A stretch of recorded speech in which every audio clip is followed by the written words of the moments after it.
the Mindset Athlete Podcast, and I'm your host, James Roberts. I'm a two-time Paralympian and owner of James Robert Fitness, which is an online training, nutrition, and mindset coaching business.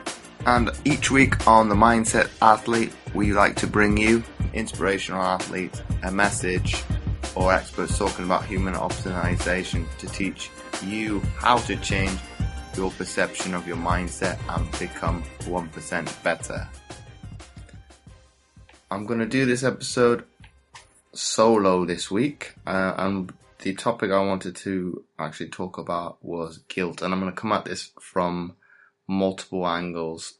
Firstly, I think we are very guilt driven as individuals because we look at necessarily criticizing ourselves, putting ourselves down, and taking things on board when things don't go right. And what I mean by that is when you don't live up to either your own expectations or somebody's expectations of what they perceive that you can do. And I think you kind of feel not necessarily guilty in that way. So it could be in the likes of a new job, fitness, nutrition, you name it.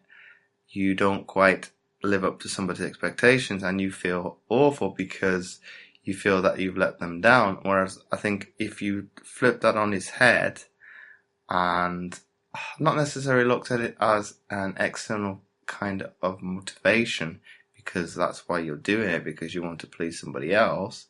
And I think wholly and truly, when that comes to fruition, I think you're on hiding to nothing, because are you really doing that goal, the result or the process for somebody else, and then you're not fully committed?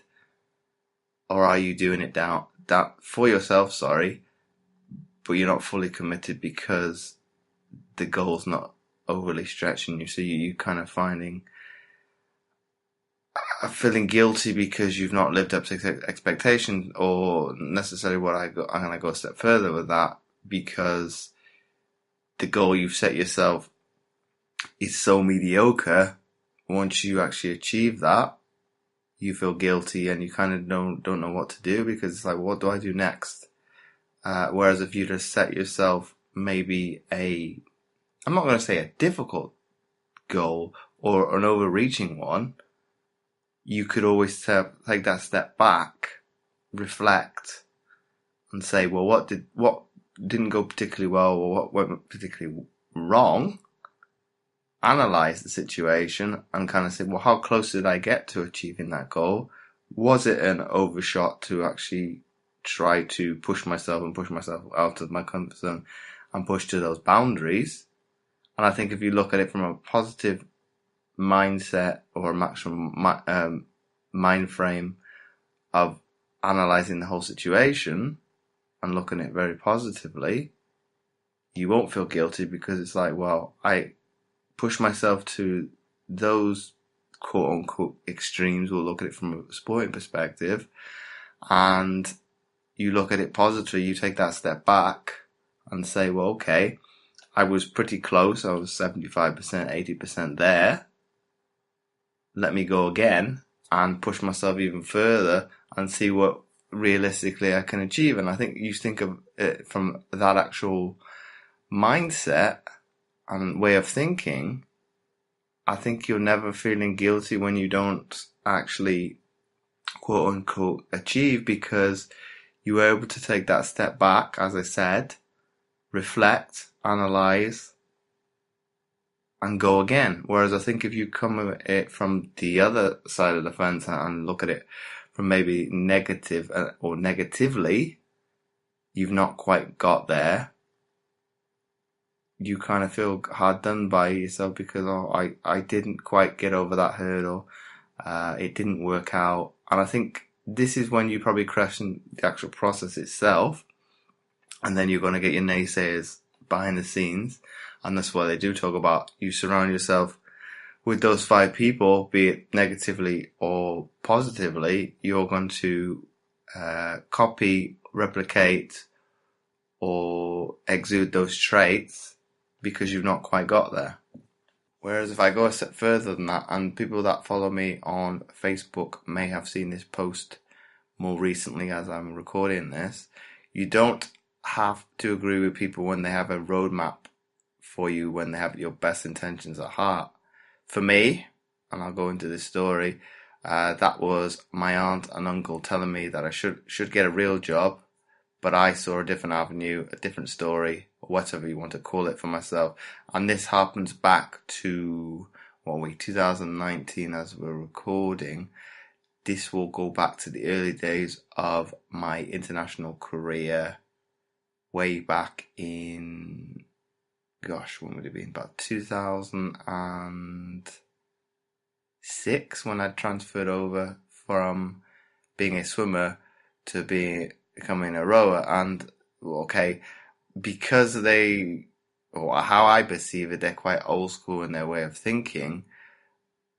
You go popping back 20, 25 years ago in Britain, you had to have a job, full-time job, as well as your sporting career. But because of the lottery funding, etc., UK sport and things like that, obviously the athletes of today can make their sporting dreams a reality and make that a career. So that was my way of thinking. That's what I want to do.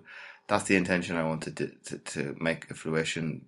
It was a lifelong dream of mine as a child to be a professional athlete, as I would call it back then. It was different sport back then. I'd be in elementary school, primary school, of being either a professional footballer, soccer for the Americans, or playing basketball. I soon realised once I became a adolescent, teenager, and things of that nature, that's not going to be a reality, being that I've got a disability. But being able to kind of put that into a dream into reality, should I say, and making it a sporting career. It happened a few years prior to this post, but being able to make it a reality, and kind of, I wanted to fulfill that process and kind of not stop at this roadblock that's been put in front of me.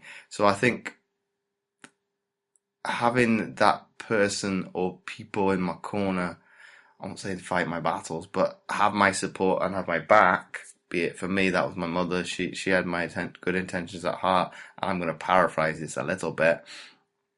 As long as you believe in your goal and strive day in and day out to make that goal a reality, I will support you. And I think this is where the positivity, and like I said earlier in the show, would surround yourself with like-minded people.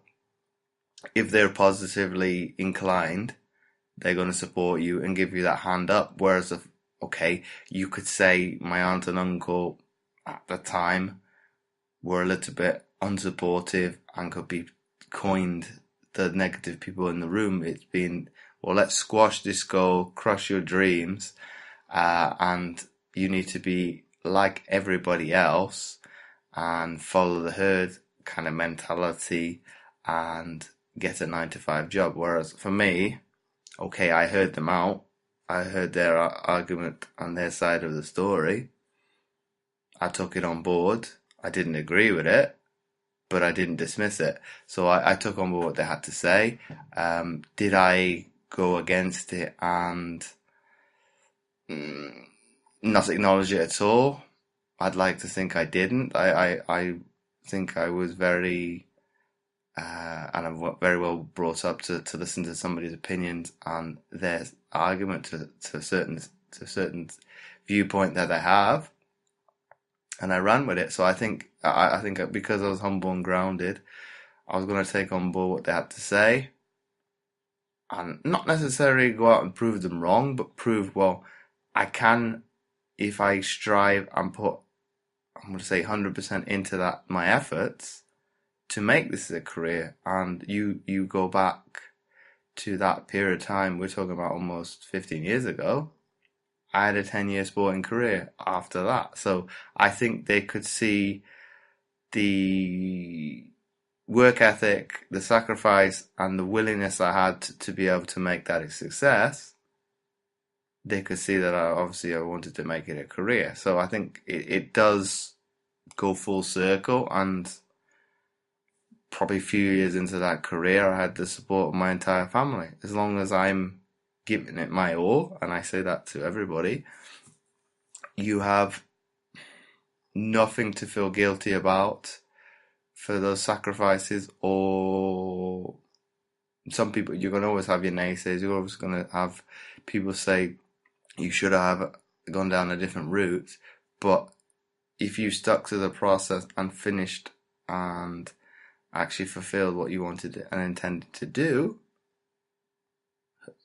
the only person that needs to obviously judge you is yourself. Because, okay, at the end of the day, you are your harshest critic as well. That's a different story. But in terms of it coming full circle and actually doing what's right for you, okay, the stumbling block a lot of time is going to be the family, but you need to do what's right for you. It's this notion that, okay, education isn't right for everybody. Okay, I could agree with that, but I think, and so I don't go off on a tangent, it's got to come from you. It's what, and I'll kind of wrap up my point. I think because I can echo towards that, I think more recently, and we harpen back to 7 or 8 months ago, I had my own issues with mental health. But I can put that down to not necessarily one particular moment in time, but I think because I kind of deviated from what I was accustomed to, the processes, whatever you want to call it, that track I was on, we use the metaphor of the railway, things started to go awry. But instead of probably echoing what my mom had said to me a decade ago, and I started to think negatively and all the things that come with it, obviously, as you know, I said, should have actually followed my mom's advice and actually stuck to it. As long as I believe in my goals, strive day and day to make those a reality, I obviously am going the right way to, I won't say succeed, but towards success. Obviously, that's going to determine how you view success. But I think once you strive to become 1% better each day, and obviously believe in myself, but I'll put it from this perspective. If you believe in yourself, no matter what adversity is put in your way, I think you're on a good course to, I'll say, quote unquote, succeed. Yes, it does help having those positive people in your corner, like I said. But if this isn't the case, look to change your environment, because if you start to radiate success, obviously negative people, these individuals start to be fearful, scared, and want to tear you down, as they don't know how to deal with success, and this isn't within their norm. And I think once you can recognize that, you're able to distance yourself from this quote-unquote guilt mindset where you're living up to somebody else's expectations. Because once you're comfortable with, I'm not going to say what is right and wrong, but as in terms of what you perceive is going to get you to be more productive, and kind of striving to keep going forward, as opposed to looking at it negatively and being in a state of being a victim or procrastinating, you're able to see the difference and you will act accordingly. I'm going to say day in, day out, because there's going to be times, as everybody knows, when you can't be bothered. You sometimes probably need to take that step back and take the rest. So that's, in a nutshell, you need to, even though you have family members who have your best intentions at heart, you have to believe in yourself that whatever decision you make is the right one for you, be it wrongly or rightly. Only you and time can be the judge of that. If you like this episode, please do share it with your friends and let me know what you thought of the episode by tagging me over on Instagram at James O. Roberts 11. You can do the same on Twitter and Facebook. And again, do check out my free content at fitamputee.co.uk/free-resources. Make sure to check that out. The link will be in the description. You can find all the show notes at mindsetgame.libsyn.com under the category General. So once again, thanks for listening, and I'll catch you next week for another episode of the Mindset Athlete Podcast.